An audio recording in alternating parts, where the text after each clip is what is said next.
wanted to share with you today just a little bit about why scrapbooking or memory keeping is so important to me. It's been just a lifelong hobby, a journey that I've enjoyed so much, both keeping track of the memories of my family as well as looking back to my early childhood.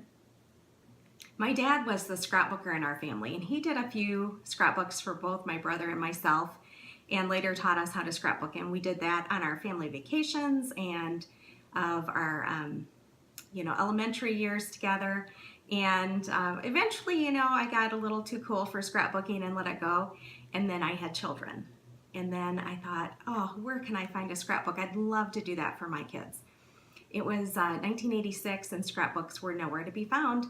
And so it was until 1991 that I discovered Creative Memories. And there's a lot to be said for a company that really created a resurgence in our scrapbooking hobby and created a lot of product that we could use. And now it's just taken a whole new direction. There's a lot of artistic ways to do it. There's a lot of very easy pocket pages. There's a lot of different ways to scrapbook. And so I just want to encourage you to take the time to record your memories. Put those pictures in albums. There's so many people that don't print them any longer. And it is just a treasure to me. So I just want to encourage you.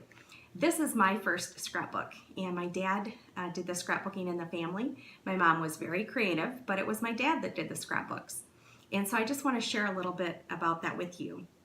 Many of the memories of my childhood, I'm sure, are not my own actual memories, but they're memories of my father telling me the stories of my childhood. We would take the scrapbook album out of the cabinet, sit on the couch together, and page through it, and he would tell me the stories. There's nothing a child wants to hear more about than themselves, really. And I'm sure he embellished the stories to make them more exciting and to make me just wide-eyed with wonder at what he was talking about. But those stories are in here. And he didn't journal like I journal, and he didn't scrapbook like I scrapbook, and he didn't use the supplies that I use.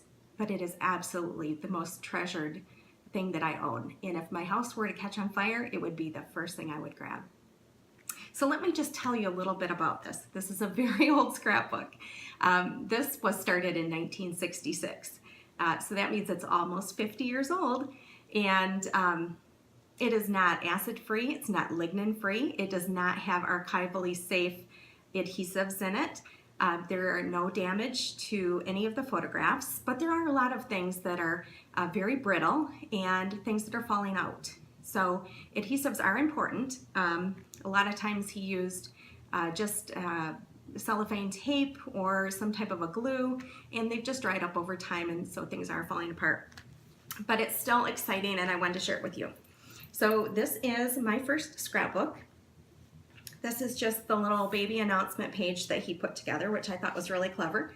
There are a lot of cards in here and different doodads. This is the certificate from my dedication as a child. He has newspaper articles, just different things that you'll find in here. Lots of photographs. He was actually cropping pictures before cropping was cool. Let me just point that one out. And this is one of my favorite pages. Now, my dad was the youngest in his family, so when we came along, I was the youngest grandchild for a while. And my older cousins thought it would be really fun to send me letters. So they would take Baby Ruth candy bar wrappers, because my name is Ruth, and they would cut them out. So they cut out Baby Ruth, and they would adhere it to the front of an envelope with my street address, sometimes not complete, city and state. We were in Nebraska at the time, and they would mail that to me. So I have all these different letters in a collage on this page, and each of the envelopes contains the letters my cousins wrote to me, as well as this postcard. My grandfather was an artist, and he did a lot of caricatures and cartoons, and so he would just randomly write on a postcard and mail it to all of us grandchildren, and also his kids too. And so I love that there's little things like that just tucked right in there. Really cool and very meaningful. There are things like this. This is a picture, and it says old friend Bill Kemp, and it has the story. Apparently my first words weren't mom or dad, they were bye Bill, because this older gentleman just doted on me and spent so much time talking to me as a child. And so those were my first words, and he documented it there.